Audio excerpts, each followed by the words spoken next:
Ahanba maktada Salai Story Channel gi mahut sinjaduna Panthoi Mangang na mayambu taram na oksabaga loinana ikok no na khurumjari. Ngasi su mahausagumna mayam gidamakta nungairaba Phunga wari ama puduna lakjare. Wari asigi mamingna Miman nadba Akanba Ningthou. Wari asibu ibirakpana Cheng Meetei. Hauzik mayam gi mafamda wari asi khudol tamjari mayam punna taminarasi.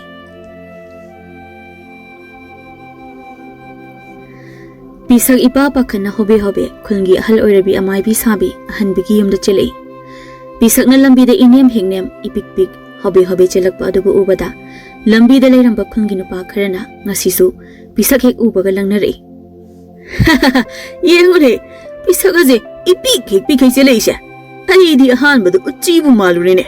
Ai pisak karai dro nangna na khong macha adugo cheli dubo. Ihe ngai khune wari sakhisine nangbo.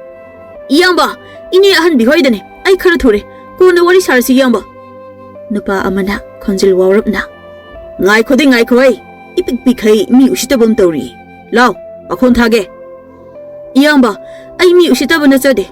Aduga ngasidi pakhon ka ai chatpa ngamjararoi. Aigi nupido masa yam kanna ngamhaude. Adugi ini ahan bi kawba chatpani. Warau yade ko iyamba sing. Nupa singaduna. Ngai khone. Hai, ihe Nangi nupi nang dong saw hendabi kari ye maming dubo. Aigi nupi gi maming di aying bi haibane. Iyamba ado ai chalage thiang khrabadi aigi aying bido angang unaba ngamdana phatanunga thokpa dare. Ai chale iyamba yumdasu imadagi hena kanamata lehogde ai chale. Nupa singda pisangna inem khaisen khibado yenglaga noktuna lehawi. Pisagase Mingonda di kaijaba natini. Mana chawba hendabasida hekta lakna ningbagi wani.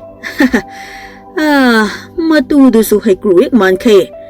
Hayeng moy anigi masaduna kayamuk amuk pikadawriba ne. Ha.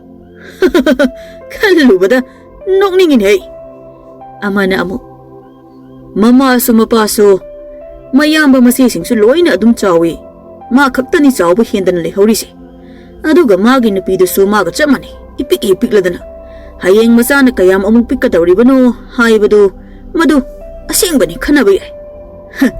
Hayeng yeng babu phana nungai ni ne. Nupa amana amuk nangba nungaiti. Mayamba singna supi sakse. Pikmalli mirol sude asoibani na inthok piribase. Inkhol saruk phawu yumpham masa amakhaktani pibiriba. Hayeng pisaki masa yaurok lagasu mayamba singi masa singduna thina tawigadabadu Nungba nungai bidene. Ado mawalaw dada bisak pumiro. Madi khulgi mi singi pakhon sifamne. Amana amo. Ado ini ahan bidi bisak sokpa yadabani hey. Yam luna tawjabane. Ini ahan bigi mamangda gadi bisak si thina tawbaga yabana teko. Ado ay khoi su sida wathi ngangna lere. Chase khura yai moida ganja tharusi. Somdana pisak ini ahan bi kautuna yumda pure aduga pisaki loina bi aying bisu ini ahan bina tekta kaidana angang nupa masa amasu unarami asengbadi pisaka aying bigasi luhongduna leminaba chahi phana yamlabasu angang yawba ngamdan leirakibani aduga pisaka aying bigana thauna hanba leitana laifam kaya satuna laitin khoiramduna nijabadagi laina chanbiduna phangjaba machanupani Masanupa asi tekta kaidana phangjabada pisaka aying bigata natana Pisaki mamaga mapagasu yamna haraujarami adubu khulgi mi tanatana sagaigi mi singna phawba pisaka aying bigagi masabu kayam chawni haina noknabiba karim nabiba kaya ama tawbirami sidagi hentoktana khulgi mi singdu pisaki macha yengba kumhaigumna laknarami aduga karim kathaina duna noknabiramlaga chatna khiba ngakta oirami aduna pisaka aying bigadu machanupa adubu konduna yamna sukaplami Moy anigi mataw aduda mamaga mapagasu mathwai yamna wazarami. Phattida ko aikhoi khulgi mi singse isaga imogada moyni yengbiriba miyeng ase karino haibanida. Aigi isa pisakti ne masapi I wangde chawde haijabagi wani. Mathamoy singjaba mabuk sel sawba mabuk mapaw phabadi khul asidane aigi isa pisangna I helamgani. Khangdeda khul lekai gi mi singse yam phatte. Khul lekai di Raibanine. Nazanupa ataisini. Hena patribasai. Moina, Maraiba Tirava Manawa Tomba Sibu, Karang Ngapi Shenbidana Yangshin Bigadra Hiraka, Moi Shiona Manawni Patomba Sibu, Hanna Power Yang Bidana in Tok Bidi Basini. Aduga Matu sing a Sine Japi Shaka Imonopi, a young bigger say, Nok Nabi but the Gihan Doctor. Picturu on the teeth in a Widi Basini. I hit Uragana. Pat lay Tolaga said Kinney. Shakta, sing a sika. Hingshabi Marakagi, Timman Lenatan took me up a man be sing a shitty. Namon be sing to Namukara Badine, Chiki and Muharakani. Adogana Sanapa, Nupinangamba sing the soup. Matugi misang sangdana. Mamma Panika say, Kauke, Chong Silakadoribani. Isani Imonika hiding de, Moigi masak sing a se ubada. Adomoy mapa. Nasaga Namoga say, Amukta Timsi. Mapukning nung siba hen crabadine, Huga Sarga Punek the Siram Doribani. Hi, din him a malumba. A day lady, Ishunupado, Amukta Pomluke. Like Kaya Sida, Ishunupas in the Masak Pazabasu. Matik my labasu hen bagum tauri. I so high get a ramini mapa. Isu a so yamba sidania. Handaki Shunupas in a bunungsiba hen gum tauri adi. A day sidi kire. Mama passing us in a pabawa amat the tapit and bidrabanina nea. Isu sing a sisu, wangang sangang amat the pazadre. Hoini mama. Ado, Nasana passing Simatu teenaging ada on tongue no parum crabanida. Matu hectina badine. Shalo in one cre. Yari the mapasu. Nasana pan patraga, Napi the tainabado, Isu yanning de. Napi patrabadi, Napamwina watim than a team no dana. Apaba the same topic at the banatro. Madu the yadraga, Puraga mapamgi, Halaman Kauragane, Pitokidoba. Adu dinati. Moin oina matu sing a sikidana. Matuna haiba oina, illaga lady. Yarida, Moigi, wari gaitanning dre. Pisak. Aying beer, Isunabado butum libranea. Aduganea. Imadi Isunabagi, maming nena, nui anina nea, Chauchangana tolido, Imadi pamsa kidre. Imadi nea. Isu the South Hankaina Kauzaroi. Imagiti, Isu Toiba, Haina Kauzaganiko. Asum Noma Asum Hokibana, Jahi Karagi Madundadi, Pisaki Mazan Pasau Sangado, Angang Atega Manadaba Onda, Jarak Lami. Aduna Pisaka Aying Bigado, Yamna Harau Jeremy, Adobo Kulega Gimi Signadi, Haraubakisu Pauramde, Maramdi. Kul Adu the Lady Angang Sing the Kipisaki Mazan Pasau Sangna, Yamna Hazadana, Angakpa Onda Wang Bajauba. Yam thune hengalak pamaramna khulgi angang tanatana ahal phauba chawsang da loina kinarak padagini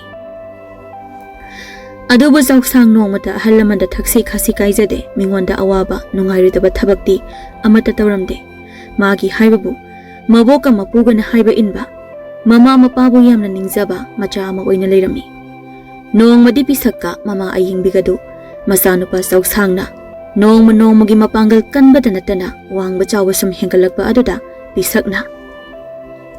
Aigi isa chawsang sibu mina wangba chawba changdagi ka hena wangba chawba hengalakliba sibu mama ibanibu ahiba amaibi amata tanarubana phatra wase ima pabada soi haudoke amaibina ngamgadrani moi mapa thong sisu semdaba yararoi Isan pagi makokse theng bada yadre magi phamung sisu achauba asangba ama semdaba yaroi makhong ni hento mandana nasan pado phamangdo ina tharaga tumlabani thong phamung da natte nasan pagi ka achauba mato khaina tapthadaba yaroi dorini mama khangre da moi mapa isa chawsangse angangsu yamna oiribani hayeng mana chahi kun ga manga surakpadadi karam thoklaga doino Java Sumabuk Tande da hai. I coin a Java tapa wataba. Lawyam Zaba, Mama Paso Oitabaga. Isagi Madosiga. I di Pukning Boyam Nushida Mumaba. Hoine, Ado di Ashunini.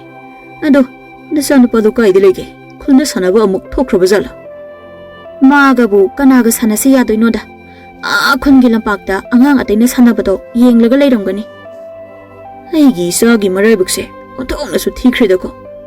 Mama mapa ikoi anina mioi matau sudana poambagi ningba thungdaba mina su usitpidaba isa nupa asina chawba wangba henmanbagi maning thungjadrabako masida amuk khulngi mi sing asina icha nupa si amuk nungsibidriba ha ado mama ꯑꯩꯅꯦ ꯈꯨꯟꯗ ꯊꯣꯛꯂꯒ ꯅꯆꯥꯅꯨꯄꯥꯗꯣ ꯑꯃꯨꯛꯇ ꯌꯦꯡꯂꯨꯒꯦꯀꯣ ꯑꯍꯣꯏ ꯃꯣꯏ ꯃꯄꯥ ꯄꯤꯁꯛꯅ ꯃꯆꯥꯅꯨꯄꯥ ꯆꯥꯎꯁꯥꯡꯕꯨ ꯀꯧꯕ ꯈꯨꯟꯗ ꯊꯣꯛꯂꯛꯄ ꯃꯇꯝꯗ ꯈꯨꯟꯒꯤ ꯅꯍꯥ ꯃꯆꯥ ꯃꯌꯥꯝꯅ ꯆꯥꯎꯁꯥꯡꯗ ꯑꯣꯝꯁꯤꯟꯗꯨꯅ ꯂꯩꯇꯨꯝꯅ ꯊꯥꯗꯨꯅ ꯂꯛꯅꯗꯨꯅ ꯂꯩꯔꯝꯃꯤ ꯑꯗꯨꯒ ꯈꯨꯜ ꯑꯗꯨꯒꯤ ꯂꯤꯟꯊꯣꯏ ꯀꯧꯕꯤ ꯅꯨꯄꯤ ꯃꯆꯥ ꯑꯃꯅ ꯆꯥꯎꯁꯥꯡꯗ ꯃꯌꯥꯝ ꯆꯪꯗꯅ ꯂꯩꯇꯨꯝ ꯊꯥꯕ ꯂꯥꯛꯅꯔꯤꯕ ꯅꯨꯄꯥ ꯃꯆꯥꯁꯤꯡ ꯑꯗꯨꯒ ꯑꯣꯟꯁꯤꯟꯗꯨꯅ ꯈꯠꯅꯗꯨꯅ ꯂꯩꯔꯝꯃꯤ ꯃꯗꯨ ꯎꯕꯗ ꯄꯤꯁꯛ ꯀꯟꯅ ꯆꯦꯟꯁꯤꯟꯗꯨꯅ ꯅꯍꯥꯁꯤꯡ ꯑꯉꯥꯡꯁꯤꯡ ꯑꯗꯨꯕꯨ ꯈꯥꯝꯅꯕ ꯍꯣꯠꯅꯔꯝꯃꯤ ꯑꯗꯨꯕꯨ ꯆꯥꯎꯁꯥꯡꯗꯤ ꯐꯅ ꯁꯥꯎꯅꯤꯡꯂꯕꯁꯨ ꯃꯥꯒꯤ ꯑꯁꯥꯎꯕꯗꯨ ꯐꯥꯊꯗꯨꯅ ꯇꯨꯃꯤꯟꯅ ꯂꯦꯞꯇꯨꯅ ꯂꯩꯔꯝꯃꯤ ꯍꯥꯏ ꯀꯔꯤꯒꯤꯅꯣ ꯅꯣꯏꯅ ꯑꯩꯒꯤ ꯏꯆꯥꯗ ꯂꯩꯇꯨꯝꯅ ꯊꯥꯔꯤꯕꯗꯣ ꯊꯥꯅꯨꯅꯦ ꯅꯣꯏꯕꯣ ꯑꯩꯒꯤ ꯏꯆꯥ ꯆꯥꯎꯁꯥꯡꯗꯨ ꯁꯥꯎꯈ꯭ꯔꯕꯗꯤꯅꯦ ꯅꯣꯏ ꯑꯃꯠꯇ ꯍꯤꯡꯂꯔꯣꯏꯅꯦ ꯅꯣꯏꯕꯣ ꯏꯍꯦ ꯑꯣꯟꯊꯣꯛꯅ ꯂꯝ ꯍꯦꯟꯈ꯭ꯔꯦꯗ ꯃꯣꯏꯁꯦ ꯅꯍꯥꯁꯤꯡ ꯑꯗꯨꯅ ꯆꯥꯎꯁꯥꯡꯒꯤ ꯃꯄꯥ ꯌꯦꯅꯥꯎ ꯃꯥꯟꯕꯁꯦ ꯃꯆꯥꯅꯨꯄꯥ ꯍꯤꯡꯆꯥꯕ ꯃꯥꯟꯕꯁꯦ ꯀꯟꯕ ꯂꯥꯛꯏ ꯃꯥꯜꯂꯦ ꯃꯆꯥꯅꯨꯄꯥꯅꯦꯅ ꯑꯄꯪꯕ ꯚꯨꯠ ꯆꯨꯕ ꯑꯁꯣꯏꯕ ꯑꯃ ꯄꯣꯛꯁꯜꯂꯒ ꯂꯤꯟꯊꯣꯏꯅ ꯆꯥꯛꯁꯥꯡ ꯃꯣꯏꯁꯤꯡ ꯑꯁꯦ ꯅꯪꯒꯤ ꯑꯆꯧꯕ ꯈꯨꯇꯨꯝꯗꯨꯅ ꯁꯨꯗꯠꯂꯨ ꯌꯥꯗ꯭ꯔꯣ ꯀꯔꯤꯒꯤ ꯅꯪꯅ ꯅꯁꯥꯅꯧ ꯑꯗꯨꯛ ꯌꯥꯝꯅ ꯆꯥꯎꯔꯒ ꯃꯣꯏ ꯀꯤꯔꯤꯅꯣ ꯑꯗꯨꯁꯨ ꯅꯪꯅ ꯂꯥꯟꯕꯁꯨ ꯅꯠꯇꯕ 이베마, 아이기 이자 적상도 기간 만났대. 마북 버베이샤니. 마나 사오크라바디 토고닝다바 토도 그야 아마 토락가니 하이나 아사와두부 파타리바니. 이바기 적상 라울라 이음다 짱라시. 아도 그라 적상세 아묵땅 사올라가 모이싱세 아묵땅 마콧 아사오바스나 톰닷 할로. 아도 오이라바디 아무 하나 적상다 칸나바 하우드레다나. 마두야디. 마두디 ꯌꯦꯛꯅꯕ ꯐꯠꯇꯕ ꯃꯤꯁꯤꯡꯗ ꯇꯧꯒꯗꯕꯅꯤ ꯑꯩꯈꯣꯏꯗꯤ ꯂꯤꯡꯖꯦꯜ ꯃꯥꯟꯅꯅ ꯅꯨꯡꯁꯤꯅꯅ ꯂꯩꯃꯤꯟꯅꯒꯗꯕꯅꯤꯅꯦ ꯆꯥꯎꯁꯥꯡ ꯂꯥꯛꯑꯣꯅꯦ ꯌꯨꯝꯗ ꯆꯪꯂꯁꯤꯅꯦ ꯑꯗꯣ ꯈꯨꯔꯥ ꯃꯣꯏꯁꯦ ꯐꯠꯇꯕ ꯉꯥꯛꯇꯅꯦ ꯅꯍꯥ ꯑꯃꯅ ꯀꯔꯤꯒꯤꯅꯣ ꯂꯤꯡꯊꯣꯏ ꯅꯪꯅ ꯆꯥꯎꯁꯥꯡꯒꯤ ꯃꯤꯆꯪ ꯁꯨꯝ ꯆꯪꯂꯤꯁꯦ ꯅꯪ ꯆꯥꯎꯁꯥꯡ ꯄꯥꯝꯕ꯭ꯔꯣ ꯅꯍꯥ ꯑꯇꯩ ꯑꯗꯨꯅ ꯅꯣꯏ ꯑꯅꯤ ꯅꯨꯡꯁꯤꯅꯔꯗꯤ ꯐꯖꯅꯤ ꯁꯥꯃꯨꯒ ꯎꯆꯤꯒ ꯃꯥꯜꯂꯅꯤ ꯑꯃꯅ ꯑꯃꯨꯛ ꯁꯛ ꯐꯖꯕ ꯆꯨꯡ ꯐꯤꯔꯥꯜ ꯆꯥꯕ ꯑꯩꯈꯣꯏ ꯑꯁꯨꯛ ꯌꯥꯝꯅ ꯂꯩꯔꯤꯁꯤꯗ ꯅꯪꯅ ꯅꯁꯛꯅ ꯇꯧ ꯏꯐ ꯐꯖꯈꯩ ꯂꯥꯏꯔꯕ ꯃꯆꯥ ꯃꯃꯥꯁꯨ ꯃꯄꯥꯁꯨ ꯑꯁꯣꯏꯕ ꯆꯥꯎ ꯍꯦꯟꯗꯕ ꯑꯁꯤꯒꯤ ꯃꯆꯥ ꯑꯁꯣꯏꯕ ꯅꯨꯡꯖꯥꯎ ꯃꯥꯟꯕꯁꯤꯗ ꯅꯪꯅ ꯑꯗꯨꯛ ꯌꯥꯝꯅ ꯊꯋꯥꯏ ꯌꯥꯎꯔꯤꯗꯨꯕꯨ ꯀꯔꯤꯒꯤꯅꯣ ꯂꯤꯡꯊꯣꯏ ꯍꯌꯦꯡ ꯂꯨꯍꯣꯡꯂꯒ ꯂꯩꯃꯤꯟꯅꯕꯁꯨ ꯌꯥꯔꯔꯣꯏꯗꯕꯗ ꯑꯗꯨꯏ ꯁꯔꯨꯛꯄꯗꯤ ꯑꯩꯒ ꯅꯨꯡꯁꯤꯅꯁꯦ ꯌꯥꯕ꯭ꯔꯣ ꯃꯣꯏ ꯃꯌꯥꯝ ꯂꯤꯡꯊꯣꯏꯗ ꯀꯔꯦꯝꯅꯗꯨꯅ ꯋꯥ ꯅꯣꯛꯏ ꯃꯗꯨꯗꯁꯨ ꯂꯤꯡꯊꯣꯏꯅ ꯌꯥꯝꯅ ꯁꯥꯎꯅ ꯄꯥꯝꯒꯦꯔꯥ ꯅꯨꯡꯁꯤꯅꯒꯦꯔꯥ ꯑꯩꯒꯤ ꯀꯨꯁꯤꯅꯦ ꯅꯣꯏꯒꯤ ꯅꯊꯧ ꯂꯩꯕ꯭ꯔꯣ ꯀꯜꯂꯛꯄ꯭ꯔꯣ ꯅꯣꯏꯒꯨꯝꯕ ꯅꯕꯨꯛ ꯐꯠꯇꯕ ꯃꯤꯕꯨꯗꯤ ꯁꯥꯃꯨ ꯃꯥꯟꯒꯦꯔꯥ ꯍꯤꯡꯆꯥꯕ ꯃꯥꯟꯒꯦꯔꯥ ꯆꯥꯎꯁꯥꯡꯒ ꯅꯨꯡꯁꯤꯅꯖꯒꯦ ꯑꯗꯨꯒ ꯅꯣꯏꯗꯒꯤꯁꯨ ꯃꯕꯨꯛ ꯐꯕ ꯃꯊꯃꯣꯏ ꯁꯦꯡꯕ ꯆꯥꯎꯁꯥꯡꯅ ꯁꯔꯨꯛ ꯂꯤꯁꯤꯡ ꯍꯦꯟꯅ ꯐꯩ ꯉꯁꯤꯒꯤ ꯌꯥꯝꯅ ꯊꯥꯖꯗꯕ ꯂꯤꯡꯊꯣꯏꯒꯤ ꯋꯥꯍꯩꯁꯤꯡ ꯑꯗꯨꯅ ꯆꯥꯎꯁꯥꯡꯒꯤ ꯊꯃꯣꯏꯗ ꯂꯤꯡꯊꯣꯏꯒꯤꯗꯃꯛꯇ ꯌꯥꯝꯅ ꯅꯨꯡꯁꯤꯖꯕ ꯃꯤꯍꯨꯜ ꯑꯃ ꯃꯃꯜ ꯂꯩꯅ ꯆꯣꯡꯂꯝꯃꯤ ꯑꯗꯨꯒ ꯅꯨꯃꯤꯠ ꯑꯁꯤꯗꯒꯤꯁꯨ ꯂꯤꯡꯊꯣꯏꯒ ꯆꯥꯎꯁꯥꯡꯒ ꯌꯥꯝ ꯂꯨꯅꯁꯨ ꯇꯤꯟꯅꯔꯝꯃꯤ ꯑꯗꯨꯕꯨ ꯂꯤꯡꯊꯣꯏꯒꯤ ꯃꯄꯥ ꯃꯣꯙꯨꯗꯤ ꯆꯥꯎꯁꯥꯡꯒ ꯃꯆꯥꯅꯨꯄꯤꯒ ꯂꯣꯏꯅꯕ ꯇꯤꯟꯅꯕꯗꯨ ꯌꯥꯝꯅ ꯄꯥꯝꯂꯝꯗꯦ ꯑꯗꯨꯅ ꯃꯣꯙꯨꯅ ꯌꯥꯗꯕꯅꯤꯅ ꯂꯤꯡꯊꯣꯏꯒꯤ ꯃꯃꯥ ꯃꯕꯨꯡ ꯃꯈꯨꯔꯥꯁꯤꯡꯅꯁꯨ ꯂꯤꯡꯊꯣꯏꯗ ꯆꯥꯎꯁꯥꯡꯒ ꯂꯣꯏꯅ ꯇꯤꯟꯅꯗꯅꯕ ꯍꯥꯏꯕ ꯆꯩꯕ ꯀꯌꯥ ꯇꯧꯔꯝꯃꯤ ꯁꯤꯗꯒꯤ ꯍꯦꯟꯗꯣꯛꯇꯅ ꯆꯥꯎꯁꯥꯡꯒꯤ ꯃꯄꯥ ꯄꯤꯁꯛꯇꯁꯨ ꯀꯤꯍꯟ ꯈꯪꯍꯟꯕ ꯀꯌా ꯇꯧꯔꯝꯃꯤ ꯑꯗꯨꯕꯨ ꯂꯤꯡꯊꯣꯏꯒ ꯆꯥꯎꯁꯥꯡꯒꯗꯤ ꯑꯍꯜꯁꯤꯡꯅ ꯐꯅ ꯊꯤꯡꯂꯕꯁꯨ ꯑꯀꯤꯕ ꯂꯩꯇꯅ ꯇꯨꯃꯤꯟ ꯍꯦꯛ ꯄꯨꯜꯂꯝꯃꯤ ꯅꯣꯡꯃꯗꯤ ꯆꯥꯎꯁꯥꯡꯅ ꯂꯤꯡꯊꯣꯏꯕꯨ ꯃꯔꯦꯡꯖꯨꯝꯗ ꯍꯥꯞꯇꯨꯅ ꯈꯨꯟꯗꯒꯤ ꯈꯔ ꯆꯠꯂꯒ ꯆꯤꯡꯌꯥꯗ ꯂꯩꯕ ꯐꯖꯔꯕ ꯄꯥꯠ ꯑꯗꯨꯗ ꯀꯨꯝꯗꯨꯅ ꯊꯝꯕꯥꯜ ꯍꯦꯛꯃꯤꯟꯅꯔꯝꯃꯤ ꯃꯗꯨꯗ ꯈꯨꯟꯒꯤ ꯆꯤꯡꯒꯪꯕꯤ ꯃꯧ ꯈꯔꯅ ꯎꯕꯗꯒꯤ ꯂꯤꯡꯊꯣꯏꯒꯤ ꯃꯌꯨꯝꯗ ꯂꯥꯛꯂꯒ ꯂꯤꯡꯊꯣꯏꯒꯤ ꯃꯃꯥꯒ ꯃꯄꯥꯒꯗ ꯄꯥꯎ ꯑꯍꯦꯟꯕ ꯍꯥꯏꯖꯤꯟ ꯇꯝꯁꯤꯟꯗꯨꯅ ꯁꯥꯎꯍꯜꯂꯝꯃꯤ ꯃꯗꯨꯗ ꯂꯤꯡꯊꯣꯏꯒꯤ ꯃꯄꯥ ꯃꯣꯙꯨꯗꯨ ꯌꯥꯝꯅ ꯁꯥꯎꯔꯗꯨꯅ ꯃꯆꯥꯅꯨꯄꯥ ꯃꯉꯥ ꯑꯗꯨꯒ ꯈꯨꯟꯒꯤ ꯅꯍꯥ ꯈꯔꯒ ꯃꯈꯨꯠꯇ ꯆꯩꯇꯨꯞ ꯎꯇꯨꯞ ꯈꯔ ꯄꯥꯏꯔꯒ ꯆꯥꯎꯁꯥꯡ ꯐꯨꯕ ꯄꯥꯠꯇꯨ ꯇꯝꯅ ꯆꯠꯂꯝꯃꯤ ꯄꯥꯎ ꯑꯁꯤ ꯈꯨꯜ ꯑꯗꯨꯒꯤ ꯄꯤꯁꯛꯄꯨ ꯅꯨꯡꯁꯤꯖꯕ ꯃꯤ ꯈꯔꯅ ꯄꯤꯁꯛꯇ ꯍꯥꯏꯕꯗꯒꯤ ꯄꯤꯁꯛꯀ ꯑꯌꯤꯡꯕꯤꯒ ꯃꯄꯨ ꯃꯕꯣꯛꯁꯨ ꯌꯥꯎꯅ ꯆꯥꯎꯁꯥꯡꯒꯤ ꯃꯅꯥꯛ ꯇꯝꯅ ꯆꯠꯂꯝꯃꯤ ꯁꯣꯝꯗꯅ ꯂꯤꯡꯊꯣꯏ ꯆꯥꯎꯁꯥꯡꯒꯤ ꯃꯔꯦꯡꯖꯨꯝꯗ ꯇꯣꯡꯗꯨꯅ ꯃꯈꯨꯠꯇ ꯐꯖꯔꯕ ꯊꯝꯕꯥꯜ ꯀꯌꯥ ꯄꯥꯏꯗꯨꯅ ꯌꯥꯝ ꯍꯔꯥꯎꯅ ꯄꯥꯠ ꯑꯗꯨꯗ ꯀꯨꯝꯗꯨꯅ ꯂꯩꯔꯝꯃꯤ ꯃꯤꯀꯨꯞ ꯈꯔꯒꯤ ꯃꯇꯨꯡꯗꯗꯤ ꯆꯥꯎꯁꯥꯡꯅ ꯂꯤꯡꯊꯣꯏ ꯏꯕꯥꯅꯤ ꯀꯥꯔꯁꯤꯔꯥ ꯉꯥꯏꯈꯣꯍꯦ ꯉꯥꯏꯍꯥꯛ ꯂꯩꯈꯤꯁꯦ ꯑꯩꯗꯤ ꯅꯪꯒꯤ ꯆꯥꯎꯔꯕ ꯂꯦꯡꯖꯨꯝꯁꯤꯗꯒꯤ ꯁꯨꯛꯀꯨꯝꯕꯨ ꯀꯨꯝꯅꯤꯡꯗ꯭ꯔꯦ ꯑꯗꯨꯝ ꯐꯝꯂꯒ ꯂꯩꯅꯤꯡꯉꯦ ꯑꯗꯨꯒ ꯑꯩꯗꯤ ꯅꯪꯅ ꯐꯖꯕ ꯃꯐꯝꯗ ꯄꯨꯗꯨꯅ ꯀꯣꯏꯆꯠ ꯆꯠꯄꯗꯣ ꯌꯥꯝꯅ ꯄꯥꯝꯃꯤ ꯍꯣꯏ ꯑꯩꯁꯨ ꯅꯪꯅ ꯍꯥꯏꯔꯤꯕꯗꯣ ꯄꯥꯝꯃꯤ ꯑꯗꯣ ꯉꯁꯤꯗꯤ ꯌꯥꯗꯧꯕ ꯃꯥꯟꯗ꯭ꯔꯦ ꯅꯣꯏ ꯄꯥꯕꯅ ꯅꯕꯨꯡ ꯃꯉꯥꯗꯨꯒ ꯈꯨꯟꯒꯤ ꯃꯤ ꯈꯔꯒ ꯄꯨꯗꯨꯅ ꯁꯣꯝꯗ ꯂꯥꯛꯑꯦ ꯃꯈꯨꯠꯇ ꯆꯩ ꯑꯆꯧꯕꯁꯨ ꯄꯥꯏꯌꯦ ꯃꯣꯏꯒꯤꯁꯦ ꯑꯩꯕꯨ ꯐꯨꯕ ꯂꯥꯛꯄ ꯃꯥꯜꯂꯦ ꯑꯗꯣ ꯑꯩꯗꯤ ꯎꯗꯤꯌꯦ ꯅꯪꯗꯤ ꯑꯔꯞ ꯑꯔꯞꯄꯁꯦ ꯍꯦꯛꯇ ꯎꯒꯜꯂꯤ ꯇꯥꯁꯨ ꯇꯥꯒꯜꯂꯤ ꯑꯗꯣ ꯄꯥꯈꯠꯀꯅꯨꯋꯣ ꯑꯩ ꯂꯩꯔꯤꯁꯤꯗꯤ ꯑꯩ ꯀꯔꯤꯃꯠꯇ ꯄꯥꯈꯠꯇꯦꯗ ꯑꯩꯅ ꯍꯧꯖꯤꯛ ꯄꯥꯈꯠꯄ ꯍꯥꯏꯕꯕꯨ ꯅꯪꯒ ꯑꯩꯒ ꯑꯃꯨꯛ ꯍꯟꯅ ꯇꯤꯟꯅꯕ ꯐꯪꯂꯔꯣꯏꯗ꯭ꯔꯥ ꯑꯗꯨꯒ ꯑꯩꯒꯤ ꯑꯁꯥꯎꯕ ꯑꯁꯤꯅ ꯊꯤꯡꯕ ꯉꯝꯗꯗꯨꯅ ꯑꯩꯒꯤ ꯈꯨꯠꯇ ꯊꯣꯛꯍꯟꯅꯤꯡꯗꯕ ꯀꯌꯥ ꯑꯃ ꯊꯣꯛꯂꯛꯀꯗ꯭ꯔꯥ ꯍꯥꯏꯕꯁꯤꯅꯤ ꯑꯩꯒꯤ ꯑꯣꯏꯅꯗꯤ ꯄꯥꯈꯠꯀꯅꯨ 이바니디 하영 짜오르바 파우바 티나도이네 아두가네 한우르바 파우바 이바니 레미나도이바 아두가 자우상 낭기 아사우바다 마얌세 아묵당 강할로 나트라바디 모이나 낭바수 낭기 이마 빠바부수 티나 좀 떠비니예 아두나 미싱세 아묵당 강할로 아이기 이빠 오이게라 이봉 오이게라 낭을 란불란드라바디 아이 까리마다 사우비로이 린토이기와 아두부수 자우상나 야문나 따르미 aduga mamaga mapaga mabung maboksu yauna yamna wana chelakpa adusu amu urami aduga mapa pisakna mama ayingbi makhoi anina linthoigi mapa moduda makhut lonaraga haijaba adusu urami mikup kharagi matungdadi pat adu yoraklami aduga moduna khonjel hauna chawsangda masanupi adubu puduna patagi karaknabasu akanba wa hairaklami miramina shara sonata mana igi shanupi moi them tawduna phana bu khonaba ꯈꯪꯒꯅꯤꯗ ꯅꯪ ꯉꯁꯤꯗꯤ ꯕꯤꯁꯛ ꯅꯆꯥꯅꯨꯄꯥꯁꯤ ꯅꯣꯏꯅ ꯋꯥꯔꯛꯄ ꯉꯝꯗ꯭ꯔꯕꯅꯤꯅ ꯉꯁꯤꯗꯤ ꯑꯩꯅ ꯋꯥꯔꯛꯄ ꯇꯥꯔꯦꯗꯅ ꯏꯌꯥꯝꯕ ꯃꯗꯨꯗꯗꯤ ꯇꯧꯕꯤꯒꯅꯨ ꯑꯩ ꯏꯆꯥꯅꯨꯄꯥꯁꯦ ꯐꯖꯅ ꯋꯥꯔꯤ ꯁꯥꯟꯅꯖꯒꯦ ꯑꯗꯨꯒ ꯉꯁꯤꯗꯒꯤ ꯏꯌꯥꯝꯕꯒꯤ ꯏꯆꯥꯅꯨꯄꯤꯒꯁꯨ ꯑꯃꯨꯛ ꯍꯟꯅ ꯂꯣꯏꯅ ꯇꯤꯟꯅꯍꯜꯂꯔꯣꯏꯒꯦ ꯑꯩꯒꯤ ꯋꯥꯁꯤ ꯏꯌꯥꯝꯕꯅ ꯅꯨꯡꯁꯤꯕꯤꯗꯨꯅ ꯑꯃꯨꯛꯇ ꯌꯥꯕꯤꯌꯨ ꯑꯩ ꯈꯨꯠꯂꯣꯟꯅꯗꯨꯅ ꯍꯥꯏꯖꯔꯤ ꯇꯥꯅꯤꯡꯗꯦꯅꯦ ꯕꯤꯁꯛ ꯍꯧꯖꯤꯛꯇꯤ ꯃꯗꯨꯒꯤ ꯃꯇꯝ ꯑꯗꯨ ꯌꯥꯝꯅ ꯍꯦꯜꯂꯦꯅꯦ ꯑꯗꯨꯅ ꯑꯩꯅ ꯍꯧꯖꯤꯛ ꯇꯧꯕ ꯊꯕꯛꯇ ꯅꯪ ꯌꯥꯎꯔꯛꯀꯅꯨ ꯅꯠꯇ꯭ꯔꯕꯗꯤ ꯅꯪꯁꯨ ꯉꯁꯤ ꯑꯩꯒꯤ ꯈꯨꯠꯇ ꯁꯤꯒꯅꯤ ꯈꯪꯉꯨ ꯏꯆꯥꯁꯥ ꯃꯁꯤꯒꯤ ꯍꯤꯡꯆꯥꯕ ꯃꯥꯟꯕ ꯆꯧꯁꯥꯡ ꯑꯁꯤ ꯀꯧꯅꯦ ꯃꯆꯥꯁꯤꯡ ꯑꯗꯨꯅ ꯄꯥꯕ ꯀꯤꯔ ꯃꯥꯜꯂꯦꯅꯦ ꯐꯅ ꯀꯧꯔꯁꯨ ꯀꯥꯔꯛꯎ ꯌꯥꯗ꯭ꯔꯦꯅꯦ ꯄꯥꯠꯁꯤꯗ ꯀꯨꯝꯒꯦꯁꯨ ꯑꯩꯈꯣꯏꯒꯤꯗꯤ ꯂꯦꯞ ꯊꯨꯝꯃꯤ ꯑꯗꯨꯒ ꯆꯧꯁꯥꯡꯒꯤꯗꯤ ꯃꯈ꯭ꯋꯥꯡ ꯐꯥꯎꯕ ꯈꯛꯇ ꯁꯤꯁꯨ ꯄꯥꯕ ꯑꯉꯛꯄ ꯑꯃꯅꯤ ꯎꯆꯤꯃꯨꯛ ꯆꯥꯎꯕ ꯃꯃꯥ ꯃꯄꯥꯁꯤꯅ ꯁꯥꯃꯨꯃꯨꯛ ꯆꯥꯎꯕ ꯃꯆꯥꯅꯨꯄꯥ ꯄꯣꯛꯂꯤꯁꯤꯕꯨ ꯃꯣꯙꯨꯅ ꯃꯁꯤ ꯃꯣꯏꯒꯤ ꯑꯣꯏꯅ ꯐꯠꯇꯕ ꯃꯄꯣꯛꯀꯤ ꯂꯥꯏꯅ ꯄꯤꯕ ꯐꯠꯇꯕ ꯃꯍꯩꯅꯤꯅꯦ ꯄꯤꯁꯛꯀꯤ ꯃꯄꯥꯅ ꯑꯣꯟꯊꯣꯛꯅ ꯅꯨꯡꯁꯤꯔꯣꯏꯗꯧꯔꯤꯗ ꯍꯦ ꯃꯣꯙꯨ ꯅꯪꯅ ꯉꯥꯡꯂꯤꯕ ꯋꯥ ꯑꯗꯨꯕꯨ ꯀꯅꯥꯗꯅꯣ ꯊꯛꯁꯤ ꯈꯥꯁꯤ ꯌꯥꯎꯗꯕ ꯑꯍꯜ ꯂꯃꯟꯅ ꯇꯥꯛꯄꯤ ꯇꯝꯕꯤꯗꯕ ꯅꯪ ꯑꯩꯁꯤ ꯀꯔꯤ ꯑꯣꯏꯅ ꯎꯏ ꯍꯥ ꯇꯨꯃꯤꯟꯅ ꯂꯩꯌꯨ ꯑꯍꯜ ꯅꯆꯥꯅꯁꯨ ꯁꯣꯏꯅꯥꯏꯕ ꯈꯔ ꯄꯣꯛꯁꯤꯜꯂꯒ ꯂꯧ ꯌꯥꯝ ꯆꯥꯕ ꯏꯅꯥ ꯀꯩꯔꯥꯛ ꯈꯨꯟꯕ ꯃꯣꯙꯨ ꯑꯩꯉꯣꯟꯗ ꯁꯤꯡꯅꯔꯛꯀꯅꯨ ahal loirabasу nathoi manglaga tokani khangidana pisaki mamana iya masidi mi yamna usittedana hera adu oirabadi isu nupa ase angang oirabasu modhu nangi nasanupi ase pharaga isugi imau oi thoke hai chausang isu chausang modhugi masanupi do abo yamna pami imau oi thoksi aduna imau do puraga chen kho hai ayingbi ipa pakhana karino imana hairibadbo imagi chausang nabokna hairibase isa tawba yade ko law patudagi kara une migi masadu piro lawne adubu maboki wa adunadi modhu asawbadagi asawba henkat khiduna pisaka ayingbigana phana themlabasu yadaduna modhuna pisaki mathabakta kauduna phurami sidagi hentoktana mapubusu modhuna khupakna thaduna phurami madu ubada chausang tumina yengduna leirambadagi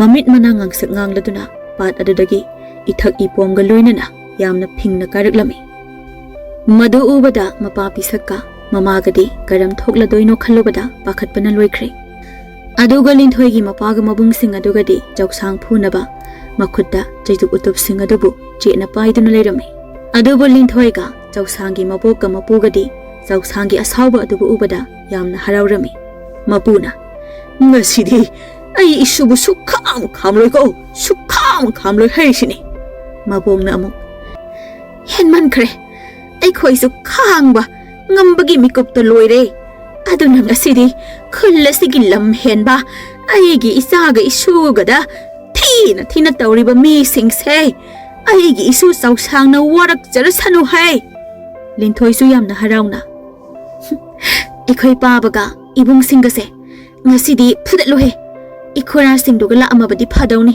phuringai sida pulak phuhawnaba ado chausang ai adum nangi lingjumda adum tongge ko ado chausang ai adum nangi lingjumda tongge ko Chau sang se phajana saukraba male aina ngangbga takhidre Chau sang nang yamna sauraba male ado aigi ipaga ibung singa se phurabasu hati hatbiganu ko aying bina aigi isagi asthauba se ngasidi themba ngamgani haiba ai thajadre imagi Chau sang imagi ibungo nang sauba yade imana hairiba se tarabadi isagi asthauba do amukta phathawo Modhuna Ish Isasa Chau sang hairiba angang asidi mi nate pura hingsabani ko mana pat yai asidagi chelakpa asida pot asigi sing asi mathak makha ona ithak hawi ko cheksiloi jasa nachanupi asisu kandaba yadabani ko machanupa singaduna baba karimata pakhatpigano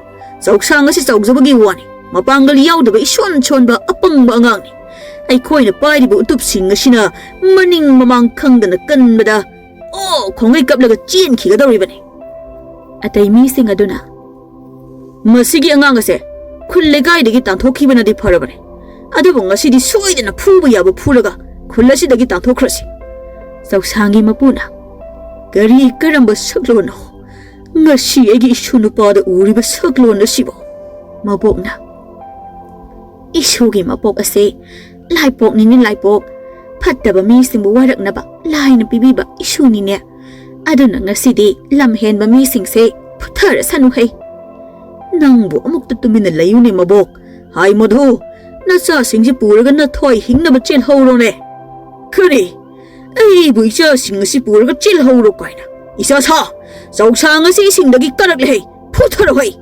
Aduga nasa nupi asi puraga Yumda yam thuna han kisi Machanupa singaduna Hoi baba Ish Chau sang sidi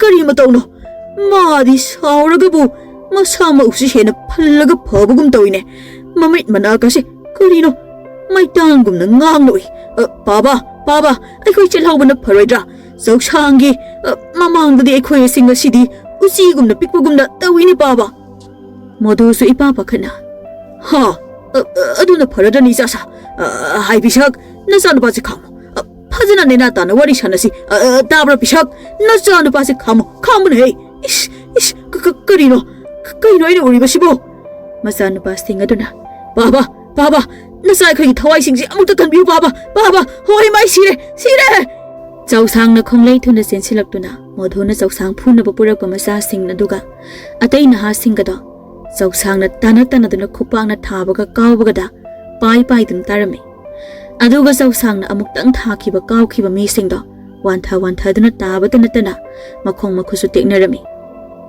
madu ubada modhu ki bana mamit mana langkhatuna leiringai aduda chau sang du modhu tamna amuk sensilaktuna modhu gi mangak samadu tap launa pairaga thangalakpa aduda modhu adudi adum wanthakre madu ubada linthoi du mapa kawbani na pakhatuna hi launa chau sang da kanna konduna kapai Linthoi gi kapa khonjela da tabada Chau sang wakhal khangta taraklami aduga modhu du laimai da tapna thamlaga linthoi bo amuk thangdarami madugi tanja aduda khungi nupi nupa mayam ama Chau sang ngaure Chau sang na mi hatle haina yam laba mi yam ama khuptuna laklami madu ubada pisaka aying bigana khungi ahal singda khutlona duna machanupa bu ngakpina ba haijarami adubu modhu su machanupa singsu moi atai su Laimai da sok tuna ta leibadu ubada khungi miyamna Chau sang da natana mabasu mamasu maboksu mapusu khunda leiba yararoi haina ta thokhirami aduga linthoi buna mayumda mabung makhura singna thongal wangma lalhandana senaduna leikhirami pisaksu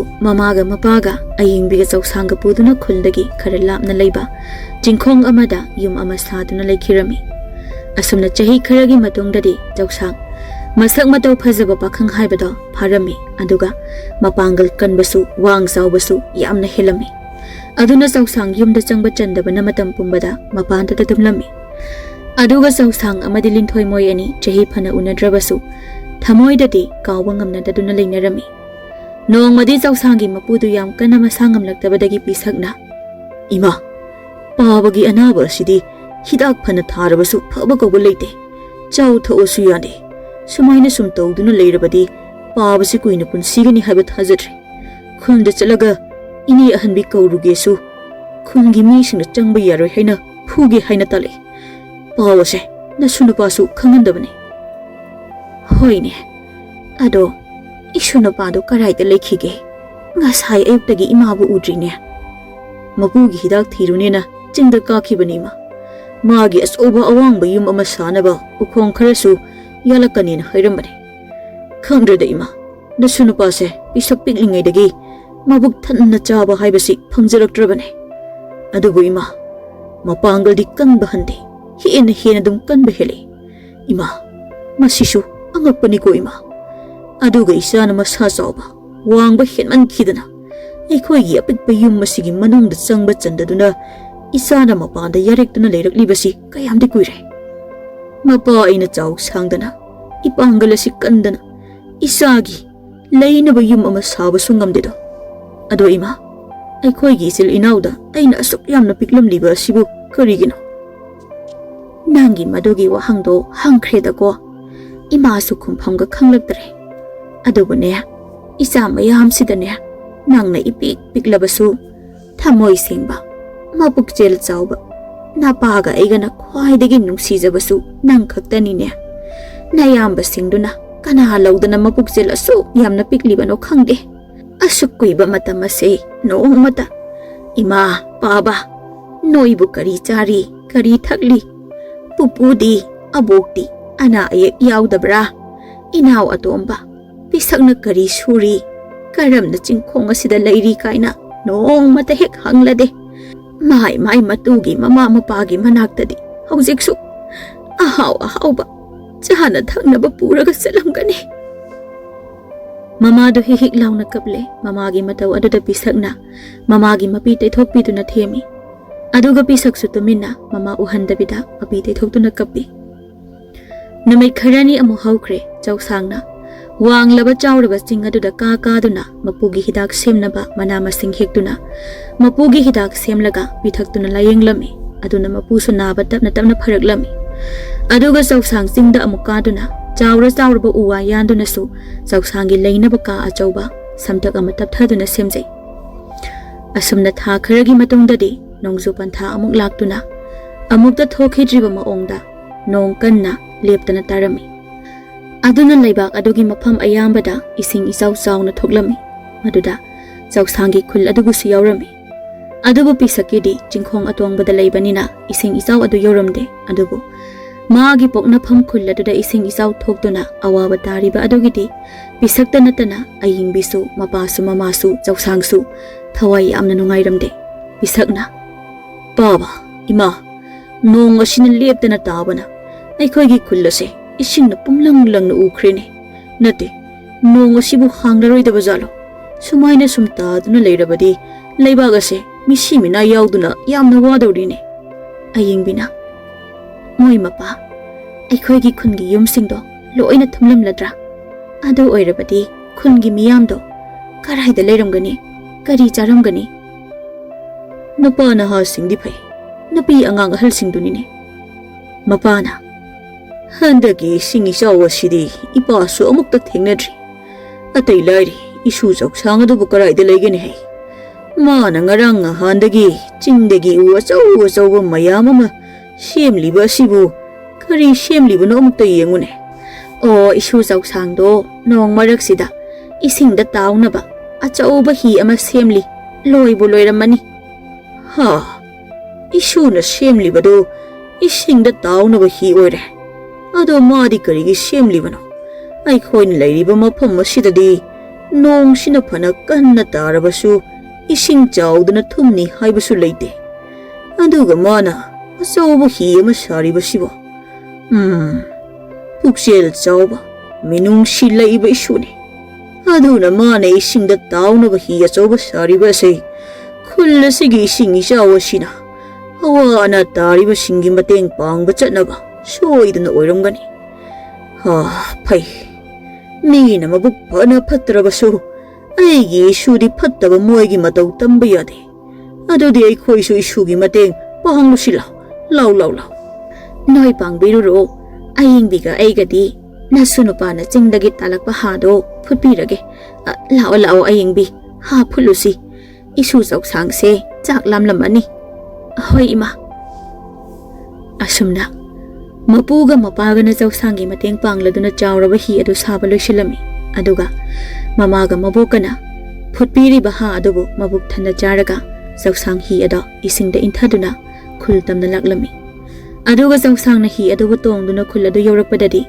khul adugi miyamadu mikap mira khol yauna uda tongbana tongba yum mathakta leibana leiba tawduna yam wana leinarami madu ubada chausang mapi mara cheladuna khul adugi nupi angang hana magi hi aduda haplaga safagadaba singkhong tamna puraklami chausangi pukjel chawba thauna phabadu ubada khungi mi sing aduna peladuna nupa makhai chausangi mateng pangba yauraklami adubu chausangna khul miyam adugi mateng phana panglabasu magi thamoi adudi hojik phawba awatba nungaitaba amaga loinana magi chahi kaya unna khidraba linthoibu mamit aniduna koilei leiduna angawbagumna koithi thiri chausangi matau adu khangladuna linthoigi makhura thokpa amana chausangda yam nungaitana ibugo chausang nangna thiri badu ai khoigi ishanu pi linthoi oiragadi madi mafam asida thiba phanglaroine chausangna ipa pakhana mafam asida thiba phanglaroi hariba sibu karigino khura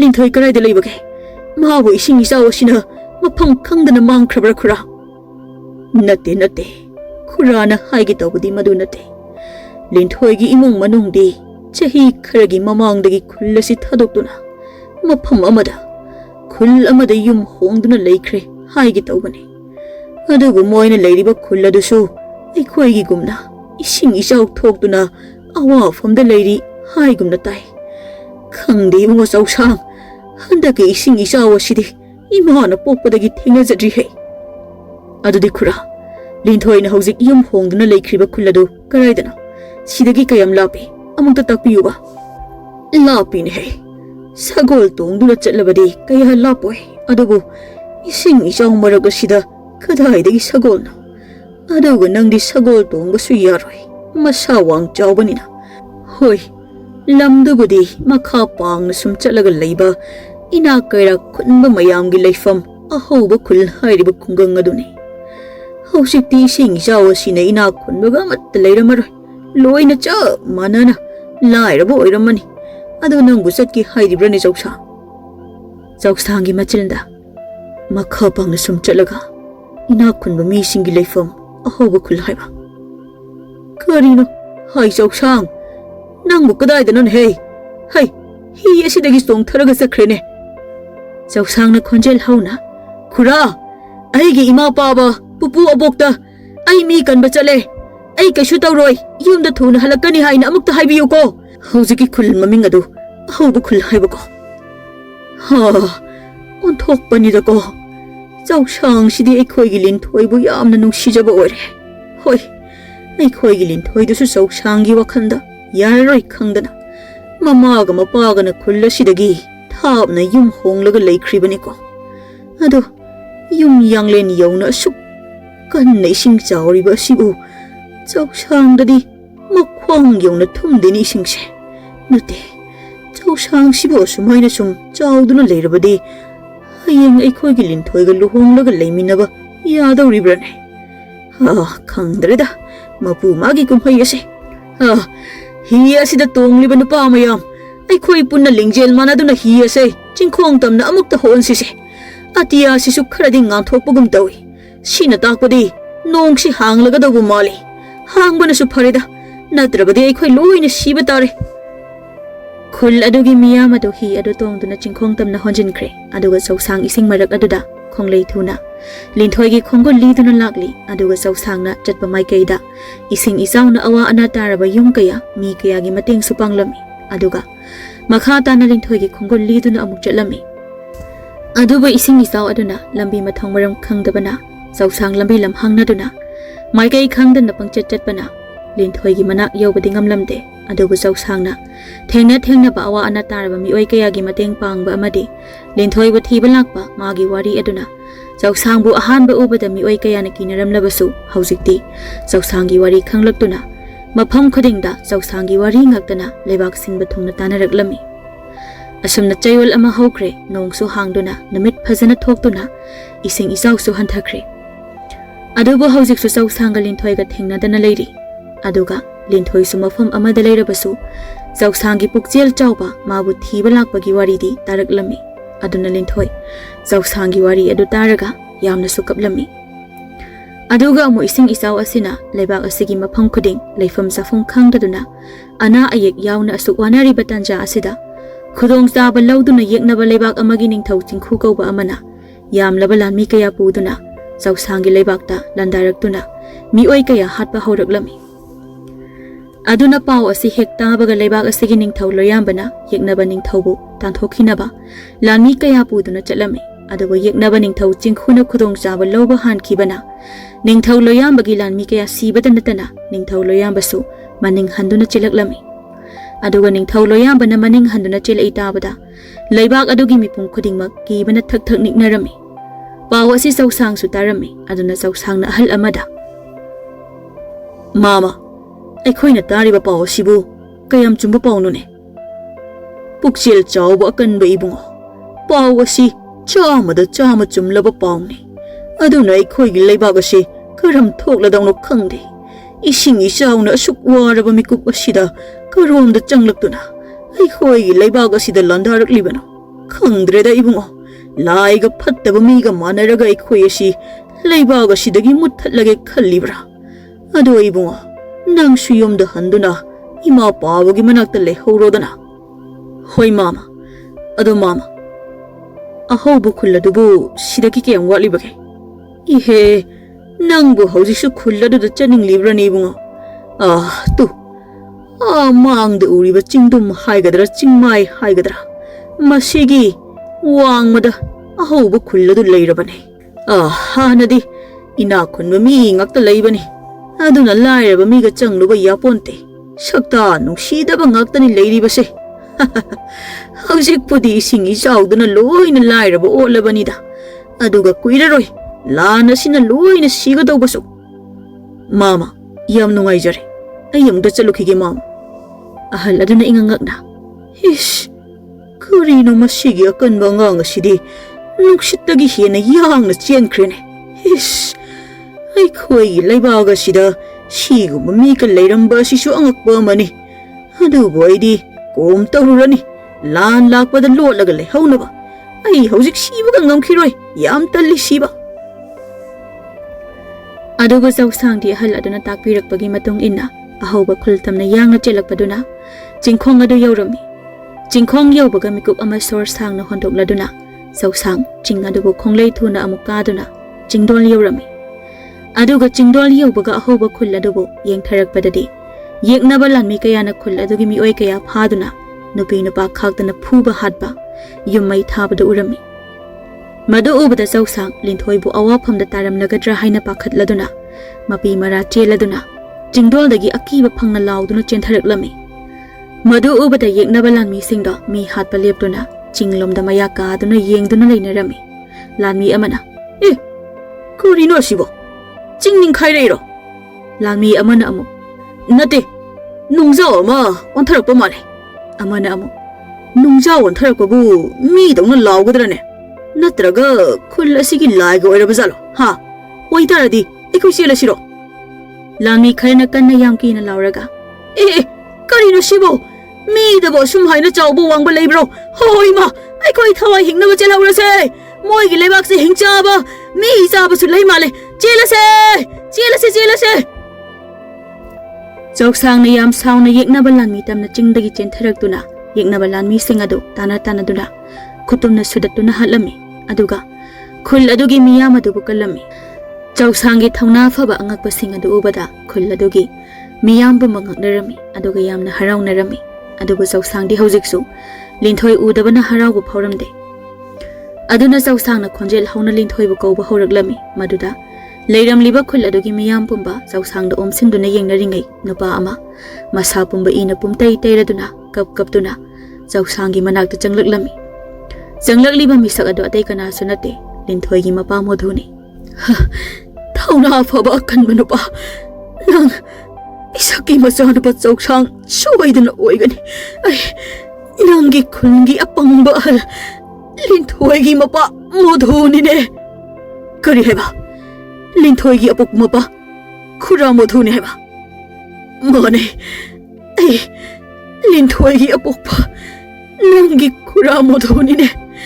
Ibunga Choksang, yengo, ngasidi kura se, shen paire, ina kulle haina napan taukiba, ashon balai babu usittana, tina tauraba singdogi, ngasidi ichanu pamangagi tawai subagledo, aduga, ichanu pilin Linthoi baso, yek na balami sing na paraga pumikre ne. Ha, kari hai bakura, karomda, kadaida, ay Linthoi bu yek na balami sing aduna pukriba na kura. To, mai kai shomda ne, kulla sigi nauribi, laishabi kaya paraga, patkidra balami sing aduna paraga pukriba to, machi machan singbu puba yaroi haina kamluba, mabung mopa, mapa mama kayagi ikengi, tariba mayamasi. Aduna ibunga Choksang, nang nanachal na pilin Linthoi bu, tamoy siyang nanungsiba mag-oirabadi. Patrabalan mi siyang nadugutom na hatun, ay gisa Linthoi bu kan biraw, kulla sige na chinachal sing bu kan biraw ko. Modhogi wado haiba loitringi Choksang, lanmi sing aduna phaduna pukhiba Linthoi bu kanba, khongjeng yangna, nungsit ki mang thana chelaklami. Choksang na sum chelakpada yeknaba lanmi sing adu sagol tongduna, masak phajabi nupi kaya pharaga moigi leifam chingi karak amada chalami. Madu ubada Choksang, lambi da hauramba uzaw ama tap langna phuklaga, lanmi sing adu tamna kanna tanaraklami. Madu ubada lanmi sing adu sagol adu khamduna ingangakna Choksang da yengduna leinarami. Lanmi amana, kurino sina, chawraba uzaw ama, aikoi tamna pairakliba sibo, nati, nong lay nung sisitpa sunate, aduga karino, uzaw asigi marumda nung jawra karino, nate, nini, nate, hingchaba ni sidi, masibo ithokpa yabra ne. Choksang do ubada Linthoi na khangladuna, Linthoi do yamna haraurami, aduga kapsu kaplami. Ay bukan ba? Ay Choksang lagle. Lanmi sing aduna, ay Choksang haibadi kanano. Ma, mira hingsabra, ha? Linthoi na kanna among nokladuna. Nangi natiye, ay Choksang haibane. Mira hingsabra haiba adudi, tu, yengo tu. Is, sidi nupi sing asi thadaramlaga ikoi thawai hingnaba ining thogi manakta chensi, hai, chensi.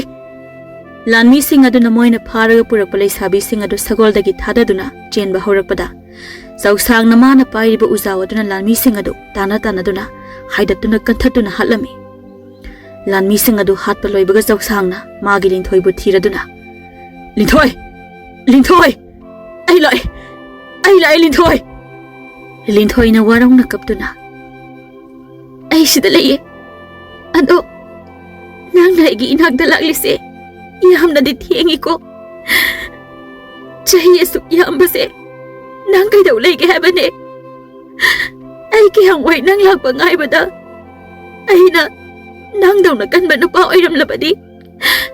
Nang ay kay na ba nongan magalaga ni. Ado ka iba nagimang dayilag pamising do. Ipahaway gira. Ibungoy gira. Ay daloy na po talaga nang mulaw gani. Ay lali Linthoi. Ay mong apiyo. Linthoi mapitay thuglaga Choksangi managta jang sili. Ay di. Nang mapo kasi magiuna ba pangdana. Taway ase. Patkidra ba lanmi sing asigi makuta. Mataong maram kang na banglaga drahay na kalamlabani. Nang kasyutauri. Ay syunang matibada. Ising isang maraktuda. Lambi lamhang na duna. Kasyat sa tunalaki. Pare. Wari si ko na sasi. Nang moy ka kultam na salam. Ay yak na balan mising asi. Tum na ba amuktahan halukiki. Adugo ay nang ginaragta among laki ko. Dali. Ay supo. Asukwa na sinimchita. Nang ay amuuna sa papangjaraga. Kanakang ni. Nang nadyakibaga. Ay kulong tiba amok nang labadi. Ado na isu nang ginanagtalaka ni. Sira basu Nangakta sigani. Ai lehauba tali.